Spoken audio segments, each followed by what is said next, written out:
Para receber todas as novidades do canal, inscreva-se e se curtir o vídeo, clique em gostei.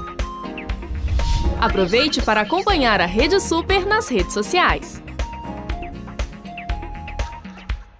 E chegou a hora do nosso quadro Vida em Família com a nossa psicopedagoga Vanessa Rezende. Bom dia, Serginho. Vanessinha, muito obrigado pela presença mais uma vez. Segunda-feira de muito ânimo, de muita bênção. Amém. Tá feliz, Vanessinha? Demais, Serginho. Alegre, contente, sorridente? Demais. Aproveitando já antes que eu me esqueça, Serginho, quero mandar um abraço para o pastor Antônio da Assembleia de Deus do bairro Santa Cruz, enquanto eu estive lá ministrando, foi uma bênção, viu, pastor? Um beijo para o senhor, para sua família, para a Lucélia, para o Anderson. Foi um culto muito abençoado e já quero aproveitar e mandar um beijo, porque o pessoal gosta que a gente manda beijo. Manda beijo, pessoal. Que Deus abençoe toda a igreja aí de Santa Cruz. Pessoal, eles ficam felizes e é bom a gente, quando nós vamos a esses lugares, vamos à igreja, então vou mandar um beijo aqui para a IBL de Sabará, lá o pastor Roger, pastora Deise. Gente, que carinho do pessoal com a gente. E a gente vai caminhando, a gente vê o tanto que o pessoal nos assiste, o pessoal que está ali ligadinho no programa. Mesmo. Às vezes não se manifestam, mas depois ali quando nos encontram, sempre dão notícia aí daquilo que o programa tem feito de bom. Então fica aí a dica para você, porque hoje aqui no quadro Vida em Família, nós vamos falar sobre relacionamentos viciados. Você quer saber mais sobre isso? Além de ficar ligadinho, pode mandar a sua pergunta aqui para a gente, 3253-3320, você vai falar ao vivo com a digníssima Vanessa Rezende, esposa do Marquinhos Pimenta, e você também pode falar, deixando sua pergunta, seu comentário, no nosso central de atendimento ao telespectador, 3209-3301. Já prepare as suas perguntas, já pegue o telefone e participe aqui conosco do programa, porque nós vamos falar com a Vanessa sobre relacionamentos viciados. O que é isso? Relacionamento viciado, Vanessa? Relacionamento viciado, Serginho, são relacionamentos onde as pessoas se relacionam de forma destrutivas. Né? Pode ser um casamento, né? Um relacionamento entre os cônjuges, pode ser entre amigos também, onde as pessoas vão relacionar de forma assim, chantagista, são dependentes emocionais. Manipuladoras. E interessante que vira um relacionamento parecendo de dependência química, né? Porque um drogado, ele não vive sem a droga, não é? Uhum. E uma pessoa que tem um relacionamento viciado, ela sofre opressão, ela chantageia e é chantageada. É como se fosse a tampa e a panela, popularmente falando. Ela não consegue sair fora desse relacionamento e muitas vezes também não tem força para buscar ajuda. Né? E hoje no nosso quadro a gente quer falar nós estamos falando sobre esse assunto para que quem estiver assistindo e porventura estiver vivendo um relacionamento viciado, né, que você busque ajuda e saia dessa situação. Não que abra mão de um casamento, mas que busque ajuda para o relacionamento, né, Serginho? Ou numa amizade assim também. Como exemplo, a gente pode citar aí, talvez, aqueles relacionamentos onde há agressões físicas. Isso. Existem essas prisões aí, físicas e prisões emocionais, onde a pessoa não pode ter amigos, ela não pode ter relacionamentos, não pode ir na igreja, não pode cumprimentar, não pode, por exemplo, uma mulher não pode cumprimentar a sua amiga com 2 beijinhos, como a gente faz. Não tem isso, né, Vanessa? Esses são exemplos. São exemplos. A gente está falando de casamento, mas tem pessoas, Serginho, que têm amigos que dentro do próprio relacionamento de amizade existe também essa dependência, essa manipulação. E quando você fala de agressão física, é interessante falar o seguinte, que os relacionamentos, muitas vezes eles não começam na agressão física, começam na agressão verbal, com a falta de respeito. E se tratando de casamento, nosso casamento precisa ser respaldado em Jesus, no amor e no respeito. E essa questão, quando o relacionamento começa a ter falta de respeito, falta de amor, de reciprocidade, de compreensão, e as pessoas começam a manifestar palavras agressivas, ter atitude, mas isso uma hora, se não for tratado, pode sim vir a se tornar uma agressão física. Isso não quer dizer que a agressão física é mais grave que uma agressão verbal, mas é ruim, muito ruim, tanto que está na lei, né, Serginho? A própria palavra diz, agressão, como ela vem, isso aí não é bom de forma alguma, e é isso que nós temos que cuidar. E que chama a minha atenção, assim, que infelizmente tantas pessoas vivem num relacionamento tão doente, com todos os tipos de agressões, de coisas negativas, e elas ficam viciadas e começam assim, isso é normal, minha vida é assim mesmo, é assim, lá em casa é assim, na minha família, todo mundo que casa acontece isso, nós só nos relacionamos com pessoas assim, isso não é uma coisa normal, nós precisamos colocar um basta nisso e buscar ajuda para que possamos ser pessoas felizes e saudáveis, porque um relacionamento viciante, ele destrói tanto quem está vivendo debaixo da opressão, como aquela pessoa que oprime também. Agora, Vanessa, no tocante aí ao relacionamento marital, homem e mulher, o que fazer quando um cônjuge ele insiste em controlar a vida do outro, as suas ações, seus pensamentos, que ele desvaloriza a sua essência, né? As suas opiniões, as suas empatias lá. O que fazer? Olha, Serginho, quando eu vivo num casamento onde eu sou desvalorizada, a gente quer sempre voltar para o outro. Ah, porque o outro faz isso comigo, ele me desvaloriza, ele me humilha na frente dos outros, ele me tira a autoridade na frente dos meus filhos. Mas o que eu estou fazendo para sustentar esse tipo de relacionamento? Se você vive com uma pessoa que está te maltratando, que não está te valorizando, você precisa de buscar ajuda para o seu casamento. Buscar uma terapia, um aconselhamento pastoral. Você tem que entender qual que é a raiz do problema, o que está acontecendo, que o seu casamento está ficando tão doente dessa forma. E não se viciar, não se acostumar com a situação. Depende se o seu esposo ou sua esposa não quer ajuda, né, Serginho? Busque para você mesmo. Você não pode continuar se adoecendo.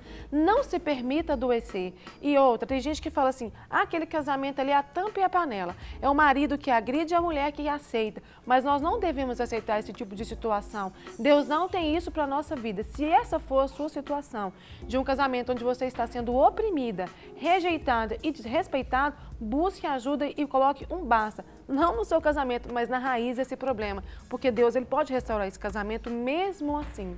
E dar o basta no casamento, assim, aí vamos dizer, seria a lei do menor esforço, né, Vanessa? A lei do menor esforço. Agora a gente precisa pagar esses pequenos preços para quê? Para crescer. É verdade. Porque essas adversidades, elas nos promovem direta e indiretamente esse crescimento. Se todas as vezes, Serginho, por exemplo, você é casado, eu também sou, que a gente passou por situações, problemas, porque todas as pessoas passam por isso. Se a gente desistir do nosso cônjuge, do nosso casamento, nós seremos pessoas frustradas, incompetentes diante das dificuldades da vida. Os problemas existem para que a gente venha resolvê-los e não desistir diante deles, porque o nome que dá para isso é fracasso. Deus não tem fracasso para nós. Deus quer nos fazer pessoas vencedoras. Amém. Agora, Vanessa, então, assim, fim da lua de mel. Aquele perfeito idealizado, ele desaparece. Aí descobrimos que Sapinho. o outro, o príncipe é um sapo, a princesa é uma gata borralheira. E aí? Quero falar duas coisas, Serginho. Eu não acredito nesse negócio que eu casei com um príncipe, ele virou um sapo. Às vezes, quando a gente está namorando, a pessoa fica tão apaixonada, e a paixão, eu acho que ela cega, porque o amor, ele mostra a verdade. Sim. E você começa a enxergar aquilo que você idealizou. Sendo que a pessoa está mostrando para você o tempo todo que ela é. Por exemplo, tem moça que namora com um rapaz que cada hora fica no emprego. Não dá nem 3 meses, ele já trocou. Ou então, ele não para em lugar nenhum, ele nem arranja emprego. Ela casa, depois o moço não quer trabalhar e ela fala, ah, mas por que você ficou assim agora? Mas quando você namorava? Ele já te deu os indícios que talvez ele não gostasse tanto de trabalhar. Eu brinco muito aqui, quando eu toco nesse assunto, Vanessa, eu falo muito das placas de sinalização. Isso, Serginho. Assim, quando a gente vai, por exemplo, por uma cidade, a gente vai viajar para algum lugar onde nós não conhecemos, nós temos que nos atentar muito. Por exemplo, ontem eu fui ministrar na igreja de Sabará, nunca tinha ido lá. E pelas indicações que o pastor Roger me deu, eu cheguei, mas eu tive que atentar bem às placas. Na volta, quando eu achei tá tudo certo, eu me perdi 1 hora lá. Então, assim, é a mesma analogia ao casamento, ao relacionamento interpessoal, seja ele em que nível for. Tem rapaz que namora com a moça e a mãe dele é super cozinheira. Ele pensa, idealiza uma cozinheira. E aquela moça, ela estuda, não quer saber de casa. Aí quando casa, quer pôr uma moça para arrumar almoço, janta, fazer isso e aquilo. Quer dizer, ele idealizou a mãe dele nela. Ela nunca demonstrou que seria uma cozinheira. E o relacionamento, Vanessa, de namoro e noivado, é um privilégio que nós temos para aproveitar e explorar, desbravar essa essência do outro. É verdade, às vezes as pessoas elas têm tanta necessidade de se casar, de ter alguém perto, porque tem gente que é mal resolvida, tem baixa autoestima, é tão dependente emocionalmente do outro, que quando está namorando, idealiza, Serginho, um príncipe, uma princesa. Quando casa, e aí naquele convívio diário, você começa a perceber que aquilo que você imaginou não acontece, você quer dizer que o príncipe virou um sapo. Mas não é verdade, nem que aquela pessoa sempre foi um sapo, não é isso. Aproveitar o Felipe, que a pessoa acha que ao invés de ter casado com um príncipe, casou com o cavalo do príncipe. Ô Felipe, e aí? Monta em cima e já era. Agora, tem pessoas, Serginho, a gente está falando assim, de quem idealiza algo e idealizou e quer viver na fantasia. Mas realmente existe outro tipo de pessoa que traz umas mentirinhas no relacionamento mesmo. Sim, esconde. Esconde as falhas, às vezes a pessoa tem dívida, esconde do outro antes de casar, quando casa aquela pessoa descobre que estava endividado. Então, assim, a nossa forma de viver... Comportamentos, Vanessa. Isso. Comportamentos ligados até à área sexual, né, a sua sexualidade. Esconde. É possível até esconder. Pode. Mas aí é a hora do tempo da oração juntos, do conhecimento, da boa conversa. Serginho, uma boa conversa, a Bíblia fala que nós temos no Espírito Santo o espírito de discernimento. Por isso, quando as pessoas vão namorar, em vez de ficar agarrando, beijando, fornicando, vai orar e peça a Deus para te mostrar quem é essa pessoa que você está relacionando, porque o coração do homem Deus conhece. Ele pode nos revelar e não nos deixar ficar enganados. Então, o que eu quero dizer com essa questão de tentar enganar namorado, noivo, é você trazer desde o início do seu relacionamento, um relacionamento pautado na verdade. Porque se uma pessoa me ama, ela me ama do jeito que eu sou, com a casa onde eu moro, com o emprego que eu tenho, com o nível de instrução que eu tenho também, ela tem que me amar do jeito que eu sou, como Deus me ama. Não querer mostrar para a pessoa aquilo que você não é, porque a gente não consegue sustentar. Verdade, né? Por isso que eu tenho uma dificuldade, confesso que eu tenho aqui, já expressei essa minha dificuldade em várias vezes aqui, relacionamentos à distância. Eu conheço alguns que dão certo, mas eu acho que o nível de sofrimento, vamos dizer assim, é muito maior. É verdade. Porque é necessário esse tete a tete, esse olho no olho, não é, Vanessa? É importante. Esses relacionamentos à distância, a gente que dão certo, eu também conheço, mas isso é exceção, isso não é regra.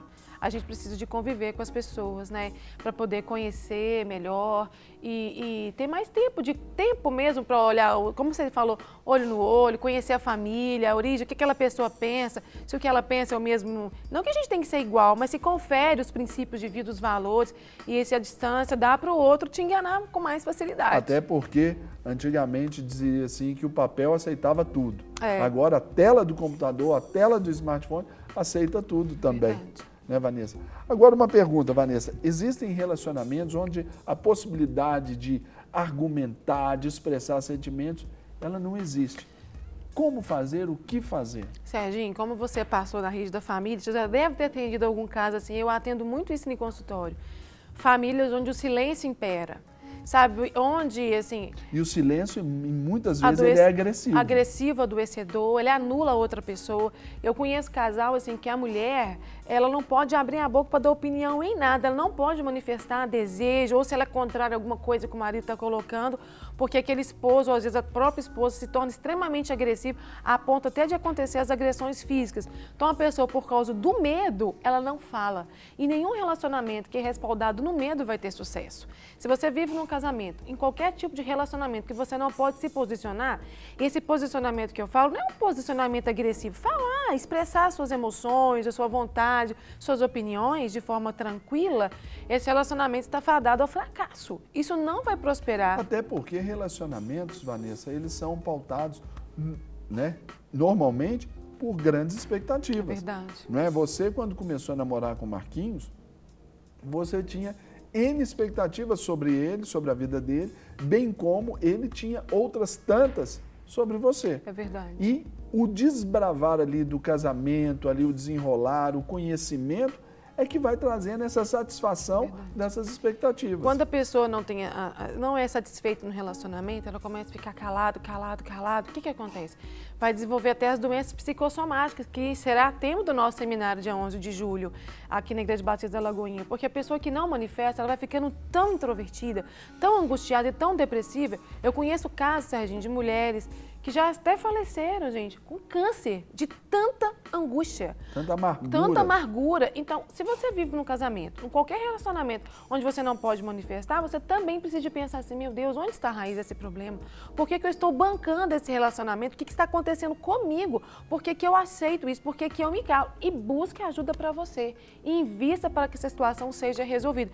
Porque senão a pessoa acaba morrendo mesmo, de tanto sofrer. Agora, Vanessa, tem gente que estimula, assim, o mau comportamento na vida do outro, do cônjuge, do parceiro, do amigo? Eu gosto dessa pergunta, Serginho, porque quando você fala assim, alguém me estimula a agir dessa forma, eu sou assim porque meu marido fez assim, assado comigo.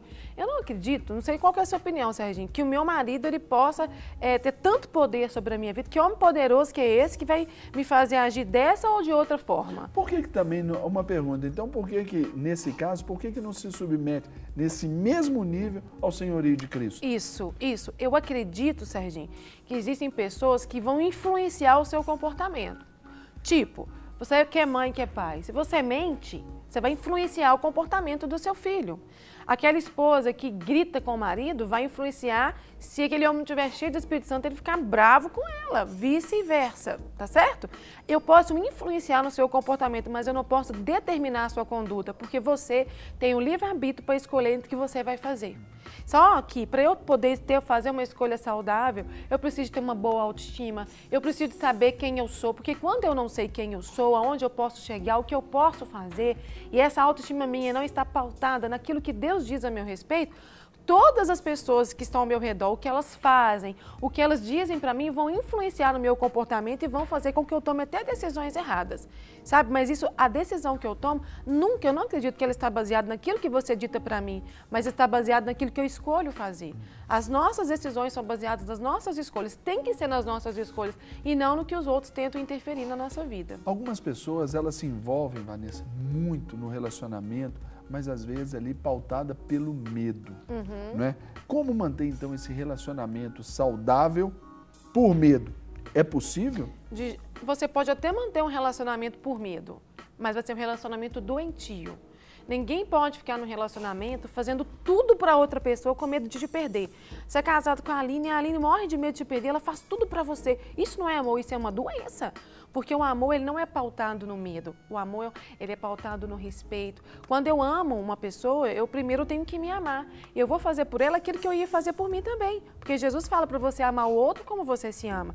Então, um relacionamento pautado no medo vai fadar o fracasso também. Porque nenhuma pessoa vai segurar uma pessoa. Porque ninguém segura ninguém, Serginho. A gente escolhe ficar casado, nós escolhemos estar com o outro por amor, por afinidade, não por medo. Então, se você está com alguém e você faz tudo para ficar com aquela pessoa, porque você está com medo, você está dependente emocional dessa pessoa. E dependência emocional também é uma doença que precisa de cura na nossa vida. Nós temos que depender de Deus e não depender do outro para poder viver de forma feliz, né? Agora, Vanessa, a gente sabe que as pessoas, elas não são amáveis o tempo todo. Agora, como tratar aquelas que nunca se arrependem, aquelas que são duras? O marido, a esposa, que não reconhece ali que estão errados. Tudo diz que está errado. A mãe diz, a sogra diz, as circunstâncias disseram que a pessoa estava errada, mas ela não reconhece. O que fazer? Então, quando faz essa pergunta, eu penso em tantas coisas, Serginho. Por exemplo, tem pessoas que elas têm problema de orgulho. E o orgulho, não tem terapia que cura orgulho. Quem tira o orgulho é o sangue de Jesus, eu creio nessa forma. E se você age por orgulho, você precisa reconhecer assim, eu sou uma pessoa orgulhosa, Senhor, entra na minha vida, mostra que põe luz na escuridão do meu coração, às vezes é orgulhoso, tem dificuldade de perdoar, e aí ele quer não reconhecer que falhou para não precisar de pedir perdão.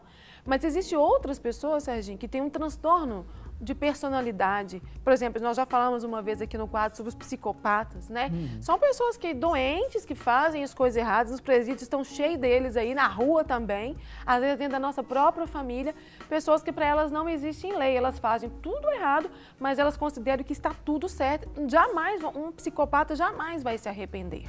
E eu estou lendo um livro, Serginho, que falam de homens misóginos. Você já ouviu falar sobre isso? Misóginos? Eu nunca tinha ouvido falar. O que... Não, pode falar. Então, se você nunca ouviu falar, entra no Google, pesquisa sobre isso. São homens que aparentemente são super gentis, são aquelas pessoas maravilhosas, mas são extremamente doentes, manipuladoras. Eles têm um ódio muito grande pelas mulheres que eles se relacionam, fazem mal e jamais reconhecem o erro deles. Então, assim, vocês podem procurar sobre esse assunto, também está dentro do nosso tema aqui hoje, né? Então, as pessoas que não pedem perdão, que não reconhecem, pode ser por orgulho, pode ser por algum transtorno de conduta, de personalidade, ou pode ser se tratando de homens. Eu estou lendo esse livro que fala sobre os homens misóginos. Mas naturalmente, como a psicanálise nos ensina, são aqueles que edipianos, né, os que normalmente Isso mesmo, Serginho. vivem no complexo de Édipo. Vivem no complexo de Édipo. Mas para todo tipo de pessoa, Perversos. são os perversos, sempre existe uma solução. Quando Claro. Deus entra, tem uma Porque solução. nós cremos nesse Deus maravilhoso, esse Deus lindão, ou Deus bom. E o que Deus não quer é que a gente viva num relacionamento doente, sabe? Quando a gente traz o quadro, não é para que você fique desanimado diante de um problema que estiver vivendo, mas que você aprenda, tenha conhecimento para você não perecer nesse tipo de relacionamento, né? Agora, Vanessa, então para a gente ir aqui já na linha final aí do nosso bate-papo, super bate-papo inclusive, está muito bom. Por que as pessoas elas se permitem serem desvalorizadas, depreciadas, inferiorizadas, abrindo até situações para agressões ali à frente? Serginho, eu acredito sinceramente que as pessoas que se permitem viver assim, eu acho que muitas delas tiveram, né, uma história de vida, uma criação de forma equivocada. Por isso que, assim, como educadora, eu falo, como que é importante nós pais amarmos os nossos filhos, educarmos os nossos filhos, falarmos... Os 3 As, né, Vanessa? Isso. Aceitação, amor e aprovação. Né? Isso, aquele pai que está validando, que está sempre mostrando para o filho as qualidades dele, fazendo com que ele tenha autoestima, que uma pessoa, Serginho, sem autoestima, ela aceita qualquer coisa. Eu lembro quando eu fiz o curso de noivo, o pastor falou, Deus tem o caviar e tem gente que aceita o que vier. Por que a pessoa aceita o que vier? Porque ela não tem autoestima. Ela, qualquer coisa para ela tá bom, porque ela não se valoriza. Então busque em Deus saber quem você é, o seu potencial, as suas qualidades e não aceite esse tipo de situação na sua vida. Não por orgulho, eu não posso aceitar isso, mas porque Deus não tem isso para nós. E geralmente quem aceita essa situação está com a baixa estima bem rasinha e aí Deus pode entrar na sua vida, elevar a sua autoestima e mostrar para você quem você é em Jesus, né? Isso aí nos mostra que há uma igreja que cuida disso, existem profissionais. O que não dá é para viver nessa prisão, que normalmente essas pessoas, elas se condenam, elas se colocam atrás dessas grades, né, Marcia? Às vezes se acham até merecedoras disso. E isso não é verdade.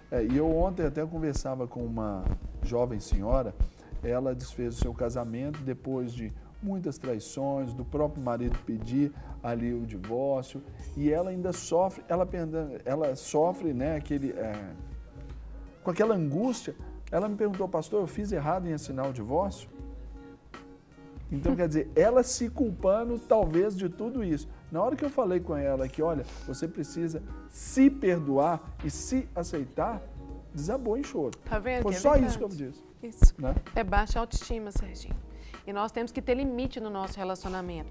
Tem coisas que elas são suportáveis, elas são aceitáveis e outras são inadmissíveis. Então a gente precisa ter uma margem, o que eu aceito, o que eu não aceito, o que eu posso fazer, o que eu não posso fazer. Isso é educação, isso é limite. E tem gente que não coloca limite no relacionamento. E aí, quando você não coloca limite, as coisas não vão dar certo. Tudo tem que ter limite. Tudo tem que ter limite. Verdade.